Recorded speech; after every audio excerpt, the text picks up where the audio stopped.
This is the second year in a row that we've run Microsoft Women in Technology during Ignite and formerly TechEd. And I think it's just an awesome time for us to get together and celebrate the success of some really inspiring women in our sector. I have a huge personal passion for this area, so it's something I try and get involved with when I can. And I also really believe that Microsoft as an industry leader has a sense of responsibility to create gender equality within our sector. And there are definitely things that we're doing. So something we've done recently is we implemented a Shadow the Leader Day, where we had a group of young girls in their penultimate year of study come in and spend some time at Microsoft. And we exposed them to our senior leadership team and the way we do things, which was incredibly valuable. A lot of them came away saying that they'd never considered a career in IT, and to be able to turn that around was really rewarding. So we're doing all we can to get a lot of females into technology from a really early age. And of course, this kind of event isn't possible without our sponsors. So I just wanted to say a huge thank you to Hewlett-Packard Enterprise for sponsoring this event. And Diane Knowles is going to come out and say a couple of words to you. And she is the country manager for Hewlett-Packard Enterprise Services. It's a role she's been in for a couple of years now. And she's also held a lot of different senior positions within HP. So she also, on top of that, is the executive sponsor for a program called GLOW. And that stands for Great Leaders of Women. And she's going to talk a little bit about that today. So please welcome Diane to the stage.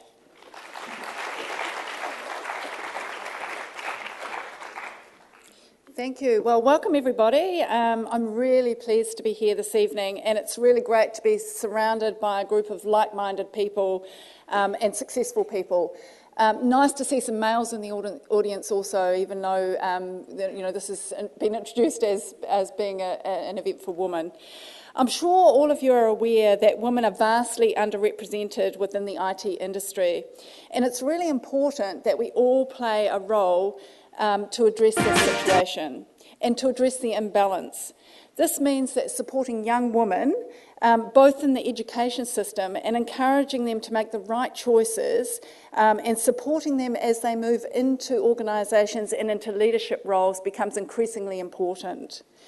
To have women underrepresented in such a formative sector, both at the grassroots level and at a leadership level, means that the industry is missing out on the benefits that diversity can bring. There are a number of studies that highlight the economic and company cultural benefits to having a gender diverse workforce. The Workforce Gender Equality Agency has developed a really compelling document on this, including many case studies from multinational organisations and research from around the world, all pointing to the fact that having women in leadership teams and in business contributes to better business outcomes. At Hewlett-Packard, we're really fortunate to have a truly inspirational global chief executive and board chairperson, Meg Whitman.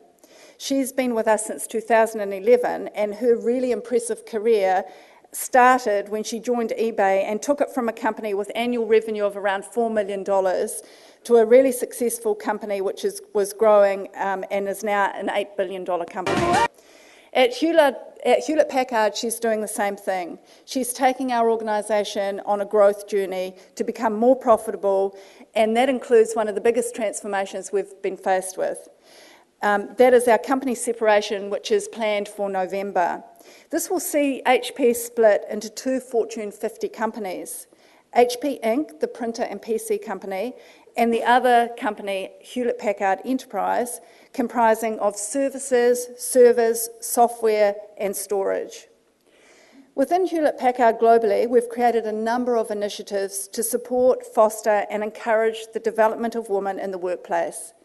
I am personally very proud of the inroads that we've made in this particular area, and we've seen a really positive impact in creating and encouraging a supportive environment. I just want to highlight a couple of areas that we're championing. Firstly, we have a local program within HP, New Zealand, both in New Zealand and Australia, called GLOW, which was referenced earlier, and that acronym stands for Great Leadership of Women. GLOW's vision, aside from connecting women together and ensuring we have a platform to network and share best practices, is also about putting a spotlight on how important it is for HP as a technology company to be supportive of each other, regardless of gender. We regularly have guest speakers and host live sessions or webinars for the GLOW community to share insight and strategies around topics such as work-life balance, leadership, career development, and general well-being. Part of this program is also to connect with our external communities, and we've had some great discussions with companies like LinkedIn, the Commonwealth Bank of Australia, and the ANZ on future collaboration and exploring how we can work together to deliver more unique events that are both meaningful and inspirational. Secondly, on a global level, we also have programs running to encourage more women in the sector. In the last few weeks, we've had several groups of high school girls passionate about maths, science, technology, and other such areas visit our HP labs in Palo Alto in California. And they have managed to get a glimpse of how women engineers are making a difference, both at an industrial lab level and beyond. At Hewlett-Packard, we're well aware that there is more that we can do to promote women and get them more represented in the workplace, and it's an ongoing focus for us. As a final note, I really just wanted to point out the fact that we've got some laptop sleeves, which you haven't yet been given, but you'll get to collect on the way out, that have been designed by Trelise Cooper. HP have purchased these for you, but the proceeds of these laptop sleeves will be going to the Breast Cancer Cure Trust. We think it's a great cause, and I think you'll find they certainly look great. So we hope that you enjoy them. I hope also that you enjoy the rest of the conference and the guest speakers that you've got here this evening, and thanks for joining us.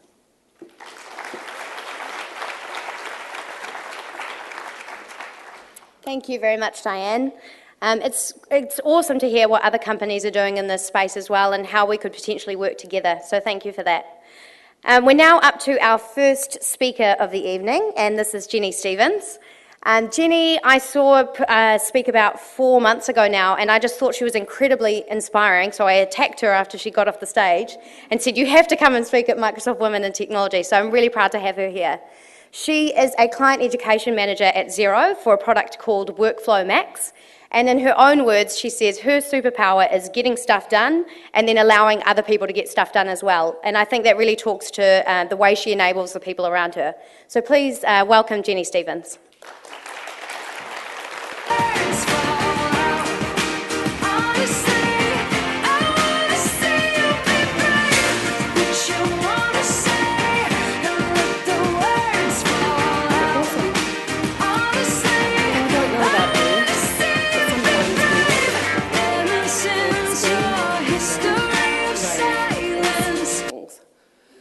Mainly the patriarchy. I'd like to smash that shit right apart. The promise of equality has been dangled in front of us for 50 years or more and has been very over-promise and under-deliver. And by us, I mean anyone who doesn't automatically and primarily benefit from the patriarchy, whatever gender, sexual orientation, race, or ableness. I've worked full-time for the last 30 years and have had more jobs in a huge variety of industries than what is decent. I've seen some things. Right now, I'm a middle-aged middle manager in New Zealand's fastest-growing tech company. My first job was in a male-dominated industry. In fact, every job I've had has been in a male-dominated industry because there is no such thing as a female-dominated industry.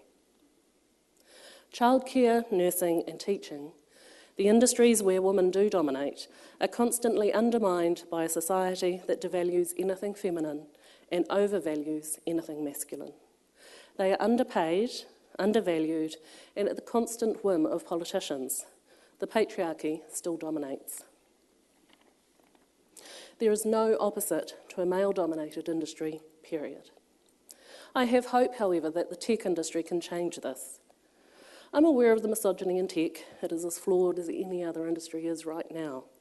But as an industry, it is a fast-moving disruptor and truly has the potential to change the world, with us as part of it. And I want to be part of that change, however small my part may be. I've not heard any other industry even paying lip service to equality in the workforce. You don't hear how the hospitality industry is trying to improve conditions for women. In fact, as an industry, they're incredibly silent when it comes to how their female workers are treated by men in power. The most powerful changes which happen in the world or in our personal lives are often the smallest changes. They combine into one great big powerful force. The most powerful change can start with just 4 words of encouragement. You can do it. And that's it. That's sometimes all a person needs to hear.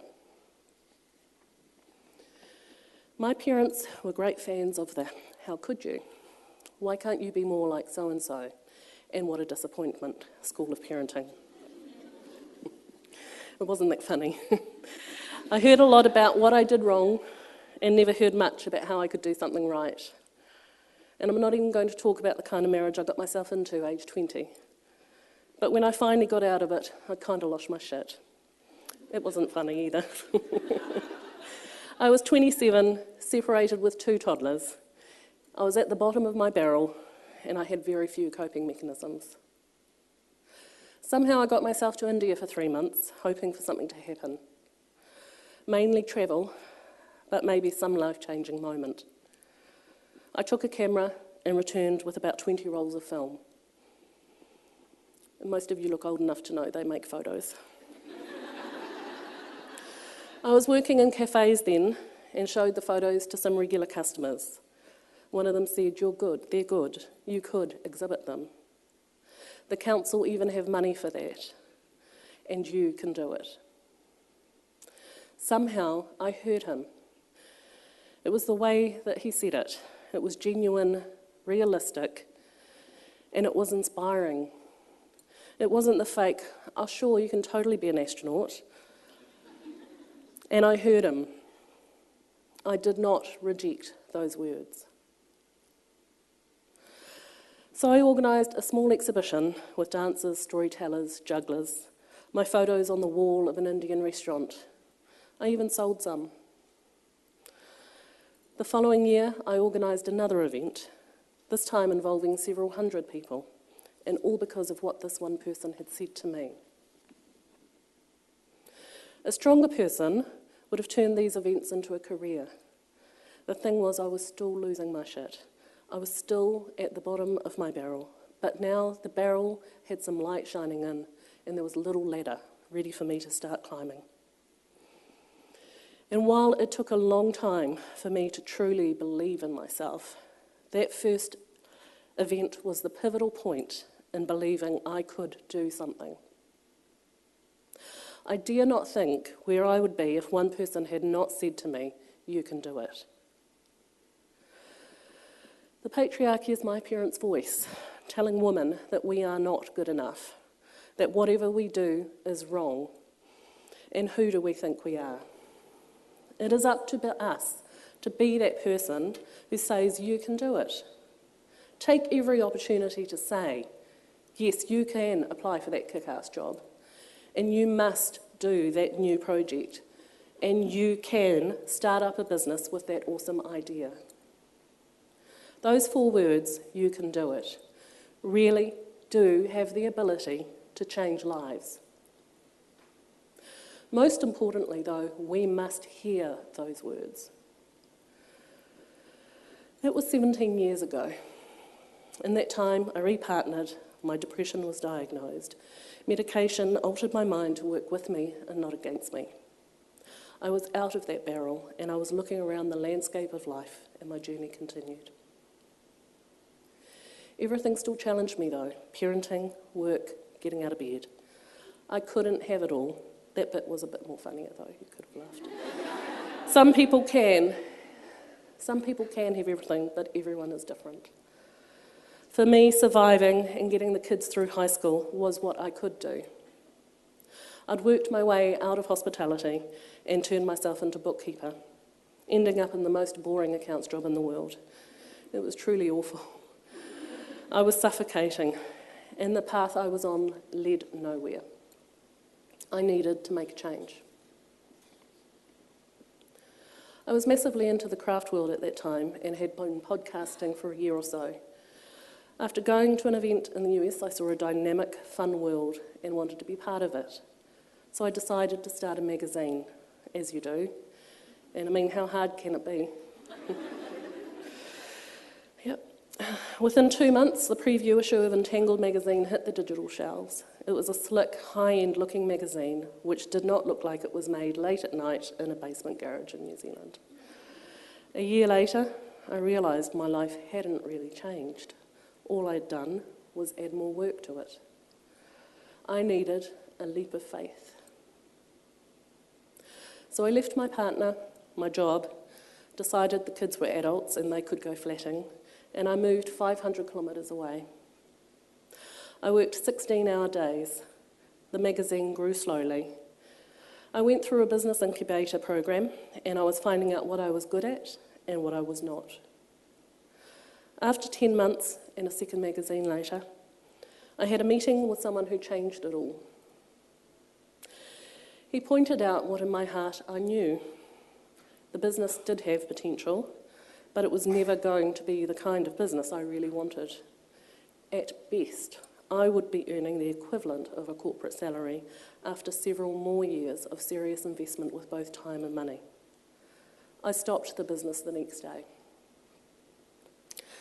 My business wasn't a success, but my leap of faith was. I changed my life.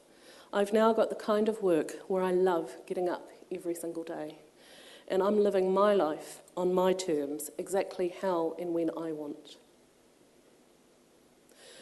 It's always women who comment on my courage of taking that leap of faith.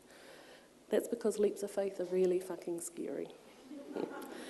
But they always work out, one way or another. We must trust our strength. We must trust that we will survive a leap of faith. Even though I can take great leaps of faith, I still have to challenge my own self-perceptions. I've always wanted to speak at events like this, but I had to wait until I was somebody more important, until I realised I didn't. I first gave this talk in July at the amazing Refactor, and when the email first came asking me to speak there, my first instinct was no, I'm not important enough. But then I realised I had an opportunity, and opportunities must never be wasted. I may just be a middle-aged middle manager, but I am already somebody. You are also already somebody. When I was planning this talk initially, I wasn't sure the point of not being important enough was important enough until I had 3 different women in 1 week alone say to me that they don't feel they can speak up or do something to address gender imbalance in their workplace until they are someone more important. We are taught to not speak up. We are taught to be quiet, work hard and wait to get noticed. Whether it's conditioning or whether men and women do have different ways of communicating, it doesn't matter. I am sick of us not being heard. I want the world to accept that there is more than one style of speaking up, and it needs to learn to have more than one style of listening. In the meantime, you are already somebody important. I give you permission to speak now. You are already somebody, and you are already important. We cannot let women leaders shoulder this on their own. They need us behind them. They are also being told to sit down, shut up, and go away. They are being bullied, threatened, and harassed. We are already somebody who can do something. Your voice is valid, and it is important, and it is needed. It has been 17 years since I first heard those words, "You can do it." In that time, I've done lots of things, and in some respects, I have done nothing. I am not a great leader with great power to make great changes in the world, but I am a middle-aged middle manager with the power to make daily changes to my world. I'm going to tell you that you can do it. I'm going to encourage you to take leaps of faith, and I will speak up, and I will hear you when you speak. I will add my voice to others until we are heard, and I will take every opportunity to ensure that the future women leaders don't have to fight this shit anymore. Thank you.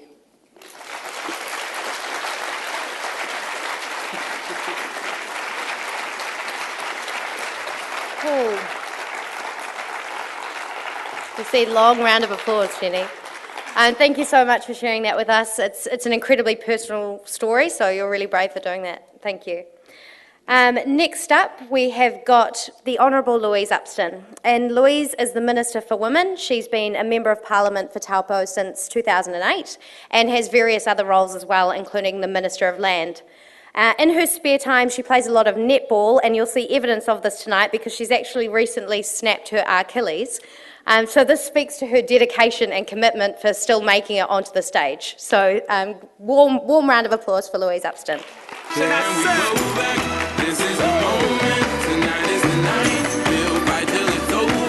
Well, good evening. It's fantastic to see you all, and I don't know about you, but I'm incredibly inspired by and I agree wholeheartedly that actually every one of us has a voice that we should use. There's nothing quite like being in audiences that are predominantly women. And you can tell by the energy in the room when you came in, so I was sitting quietly down the side, and I just heard this buzz. So it's great to be here. In terms of my two portfolios, they actually combine two massive interests of mine. When the Prime Minister asked me to be Minister for Women, it was just like I was just absolutely bouncing off the walls.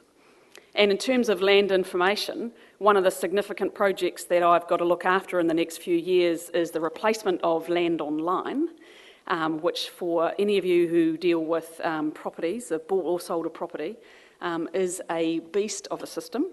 And so replacing it will be no mean feat. It's also quite useful for me. I had 7 years in IT as a project manager. And if somebody had said to me, you'll work in IT, I would never have believed it. Had no interest, didn't kind of, just wasn't on my radar.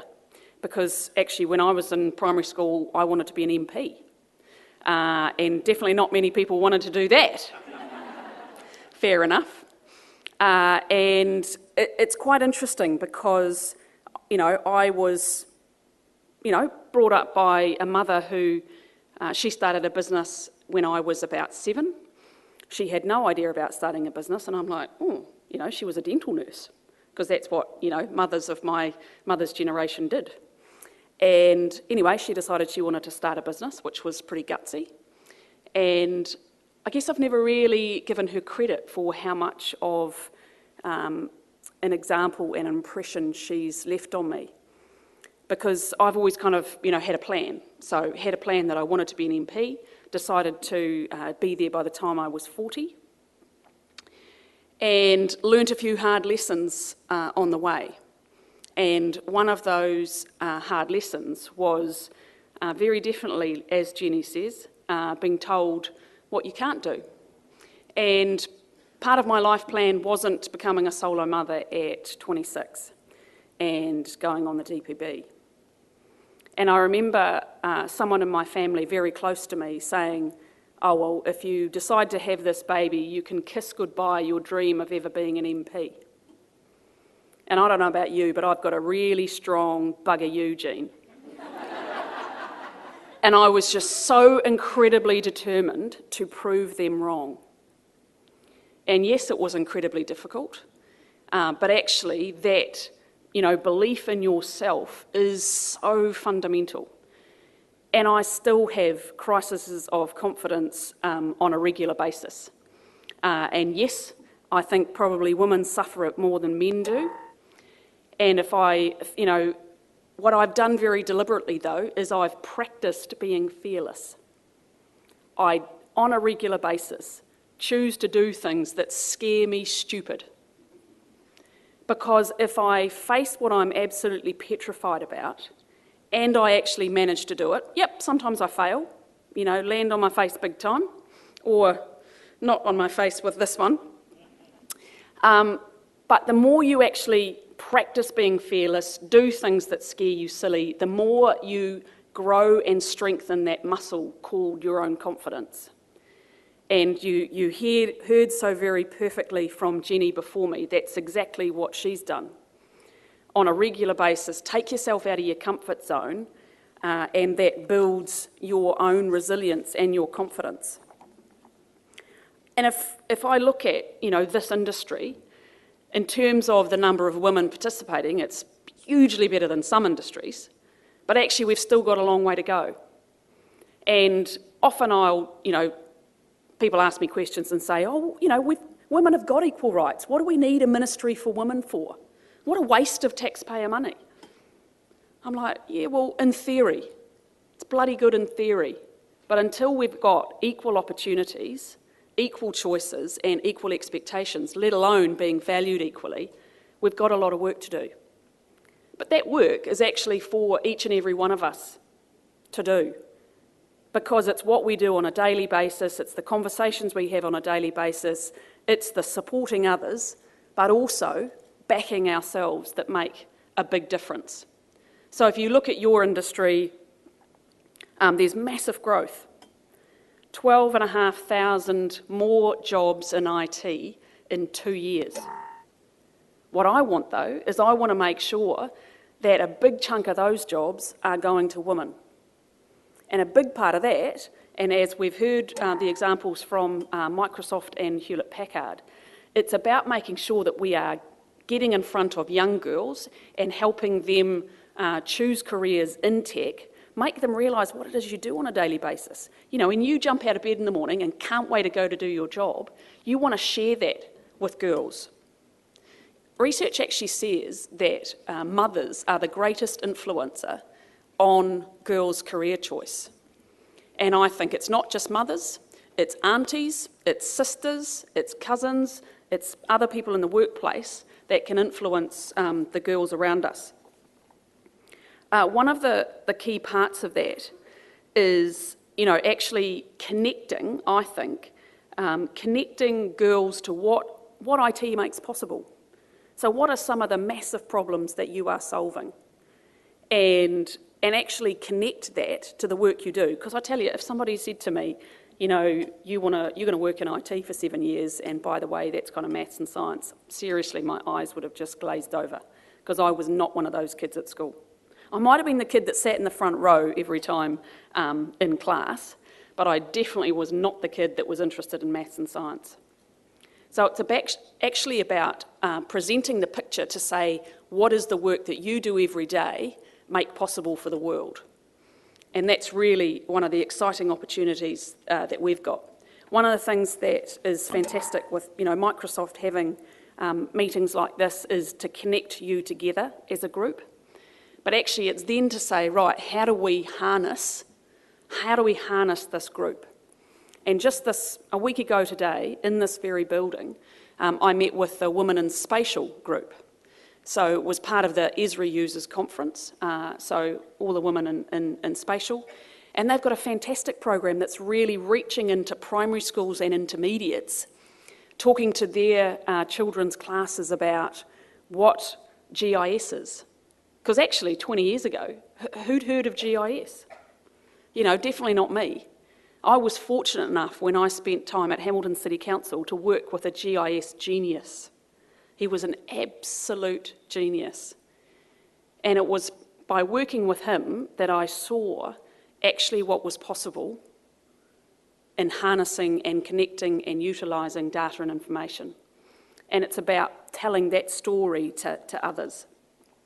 If we look at some of the fantastic organisations, there's Girls in Games, there's She Sharp, the Gather Workshops, Rails Girls, Refactor, Future in Tech. There's lots of organisations that are encouraging girls to get involved. So I'd really ask you to be fearless, and if you aren't already involved in some of those groups, then have a think about what you could do. It doesn't have to be a lot, but actually anything you can do assists.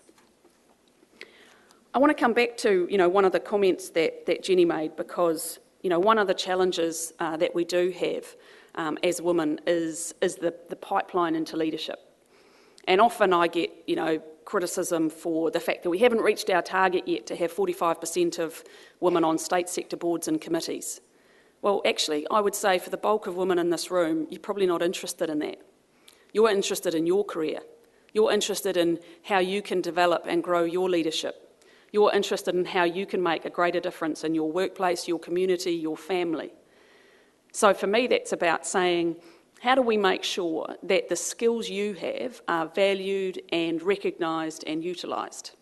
So there's a couple of things that, really kind of interrupt, if you like, or are barriers to women's progression.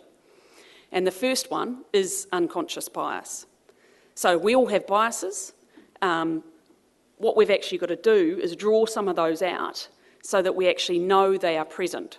So it's great to see companies like Microsoft who actually have unconscious bias training and actually start to show their managers and their teams what that bias might be so that you can set it aside. Because people make all sorts of assumptions about women and their behaviours and what may or may not stop them in progressing. Another one is, often women in mid-career have children, enter and exit the workforce, and sometimes what happens is when you re-enter, you end up 4 pay grades down from where you left. Now that's stupid. Who says that should happen? So it's actually making sure our workplaces, whether they're large or small, are actually bringing women back in and they're fully being utilised when they're back. And if you're a business, it's about making sure that you make the most of your talent, that you keep them here, that they make sure when they come back from, if they've left part-time or full-time to have children, that they come back and they come back to your company. So it's a matter of thinking, how do I make that attractive for them? The third part of it is legislation that we implemented earlier this year, which is the right to request flexible work. So every employee has the right to request flexible work. And again, some organisations are great, others aren't. But there'd be a lot of people who are like, I couldn't ask. I couldn't ask to start work at 9 in the morning so I can take the kids to school. Or I couldn't ask to start work at 9 o'clock because I want to train for an Ironman. We've just got to do it.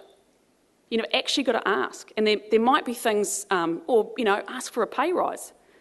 One of the things that women really need to do a whole lot better in is asking for a pay rise. And that's what I mean, there are some very basic things you can do to support one another. How many of you have pep talks with one another before you go into a pay conversation? No one. Well, you bloody well should. You prepare for most other meetings really well. And if it's something you're not sure about, you're going to ask others, you're going to seek advice. But we just do this really stupid thing about our pay. And we don't talk about it, we don't ask advice about it, we don't compare notes, we don't say, you're working in a similar job in a different company, how much do you earn? Can't do that. Well, why not? Maybe that's one of the fearless things you could do in the next 24 hours. Practice being fearless. So there's some fantastic things that are happening in terms of women, and particularly in your industry. I think the fact that it's a young, vibrant, agile industry, there are masses of opportunities. But I would see, why don't you be one of the ones that is actually making it happen? And you don't have to be the chief executive, and you don't have to be the senior manager. You can be the person that makes an enormous difference in your organisation for yourself and for others. And I'm going to steal Jenny's line to say you can do it. And actually, if you don't, then we all miss out. So think about what you can do in the next 24 hours to practice being fearless. You'll be a fantastic role model for those around you, whether they are young or old. And the other thing, I would love it if you could at least think about one girl that you can talk to about your job and your career and how amazing it is. Because if we needed 12,500, if there were 12,500 new jobs in 2 years in tech 2 years ago, man, it's going to grow. And I want to make sure, selfishly I know, that at least half of those go to women. So I hope you can join me on that. Thank you very much.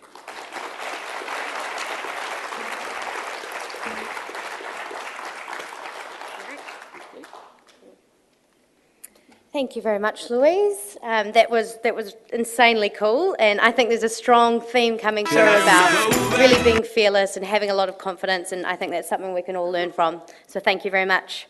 That brings us to our final speaker for the night. I would like to invite Laura Bell to the stage. Laura Bell is an application security specialist, and in her own words, she likes to do bad things to good people's code. She now runs her own company called SafeStack that specialises in security, and so I'd love to welcome her to the stage. This is the moment, tonight is the night. We'll fight till it's over, so we put our hands up like the ceiling can't hold us. Like the ceiling can't hold us. This is the moment, tonight is the night. We'll fight till it's over. I'm a little bit different. I'm really sorry. I don't have a really inspirational speech for you. I come on stage and I try and tell you about a very scary world without scaring you. I come and tell you you're doing things wrong without making you feel bad. So let's begin. This is a story about security. And all of you mentally went to hackers, possibly wearing hoodies and little fingerless gloves. Maybe you said cyber, cyber, cyber, like conjuring some demon in your head. That's not the story we're telling today. Today is all about you. Because in our organization, security is actually a big, complex thing. It's not the firewalls and all the tech that's around our borders silently protecting us like Batman in the night. It's actually a bit about people. In fact, it's quite a lot about people, because people have historically always had a security problem. We are a pretty terrible species. If you have something that I like, say a shiny pebble or some gold or more money or food or anything, if you have something that I like and I don't have it, my natural programmed instinct is to do anything possible to take that from you. Makes me a charming representation of the human species.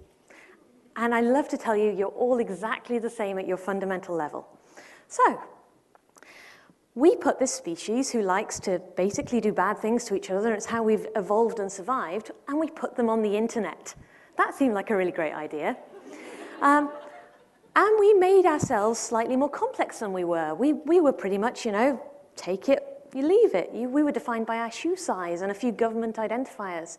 And we changed that a bit. We went, you know what would be cool? Lots of identifiers. This is me.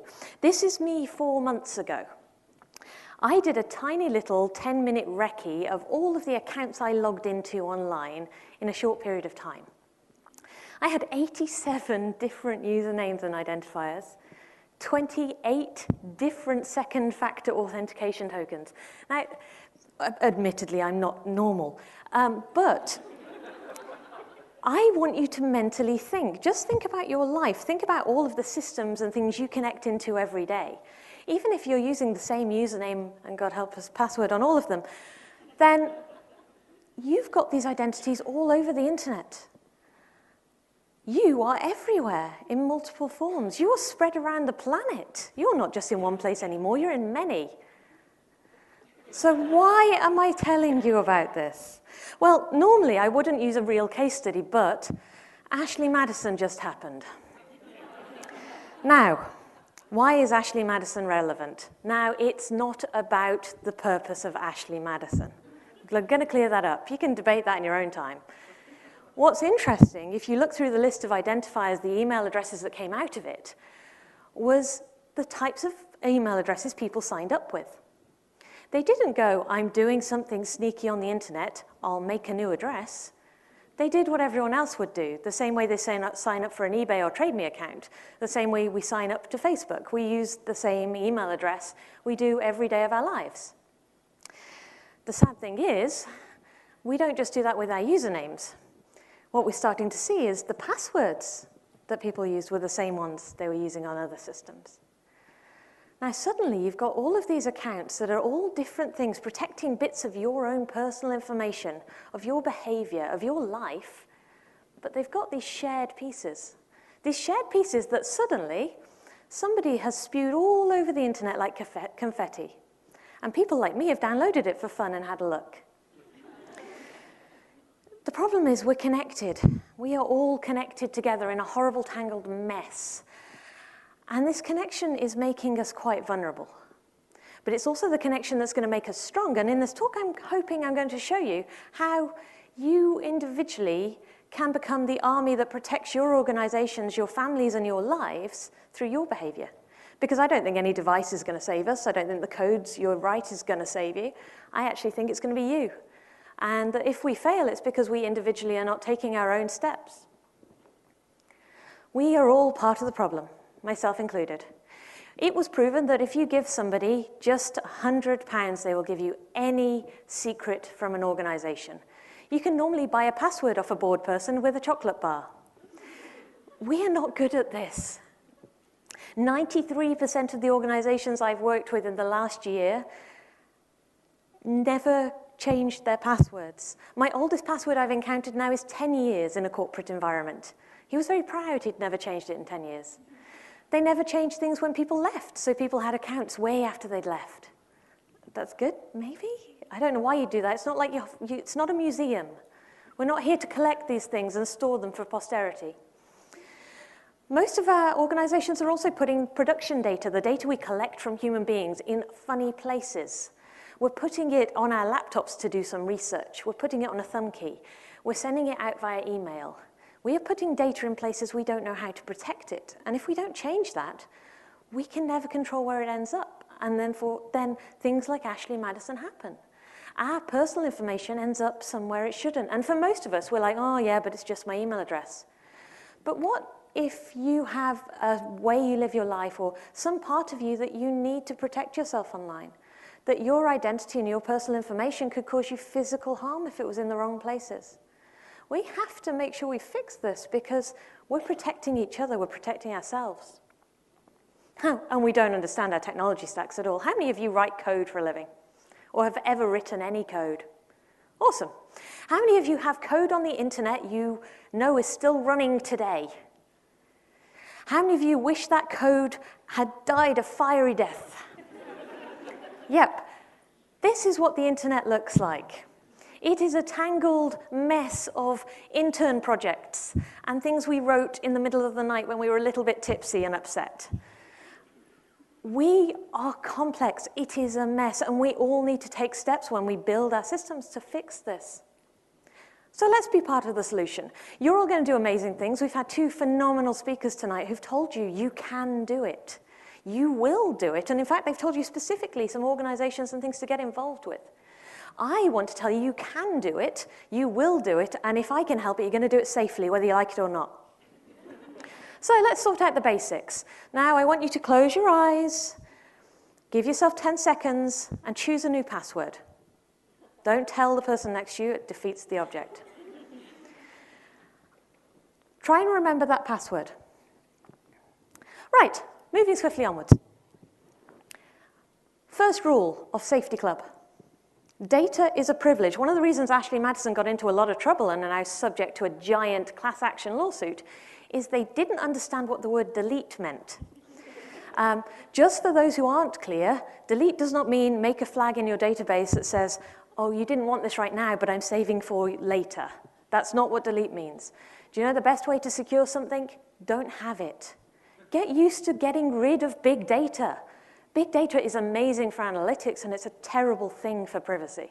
Security is really hard when you collect everything and store it forever, so delete it. Right, remember that password I made you set? How many of you defined it as a good password? So it was, many uppercases, lower cases, special characters, numbers.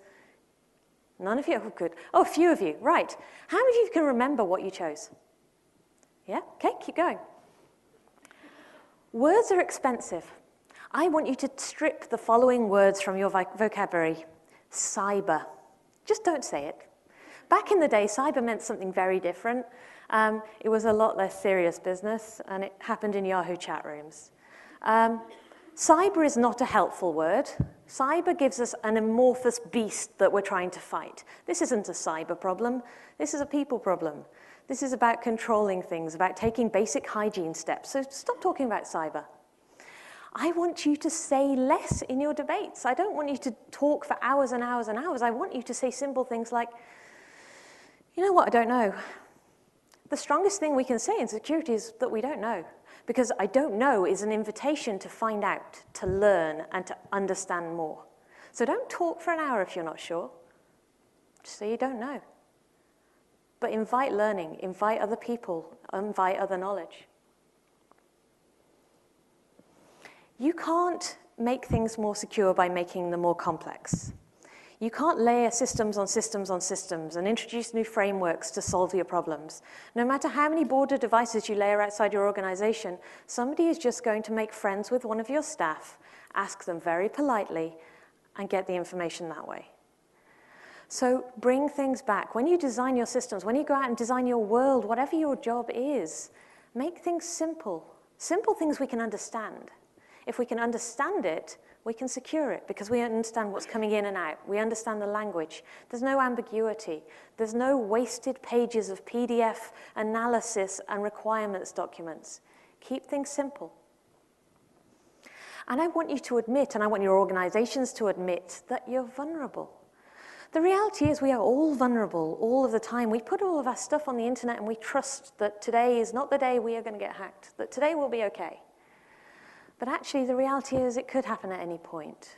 You know, we are spread across 87 identifiers on the internet, across 6 different banks. Statistics says somebody is going to have a go at one of those. So prepare for it and go talk to your peers, talk to your family, talk to your colleagues and say, so what do I do if I get hacked? How can I make this better? How can I make this more secure? Every single one of us needs to do this. I don't want you to ever say that this is the job of some expert in a corner. I'm hoping the day comes when I'm redundant. I really want to be redundant, like Island in Fiji, kind of redundant. So to do that, I've got to get everything I know and everything that I wish in the world into people like you, and I need you to spread it like a virus. So you're kind of group 0, I guess. I want you to take it to your organizations, and I want you to encourage them just to do simple things today. Just look at your passwords. Look at the systems you use in your personal life and where they meet your professional life, and start making little changes. Because we live in this horribly connected world for people, and we're going to do amazing things. We're going to do it together. We're going to do it in teams and organizations and all of these special areas where we come together and share our interests and our lives. But to do that safely, we kind of have to go and protect it together. And that's going to take every single one of you. So yeah, you've got homework. Raise your hand if you can remember the password. How many of you chose a password you already used for a system? Yeah, okay, statistically proven. We've all got work to do. Okay, if you've got any questions, I'll be around, but thank you very much.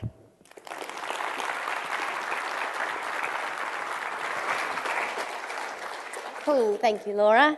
I'm definitely off to change my password tonight, that's for sure. And you've made me think twice about my organisation's security and my personal online presence as well. So thank you very much. And that brings us to a wrap for the evening. So I hope you all found something that resonated with you. And do let us know what you think. So this year, the evaluation for Women in Tech is part of your overall Ignite conference evaluation. So fill out the couple of questions in there. And if you're not a delegate, feel free to come to me directly and give me some feedback. And we'll catch you all outside. The speakers will be there. And I hope you enjoyed yourselves. Cool. Thank you.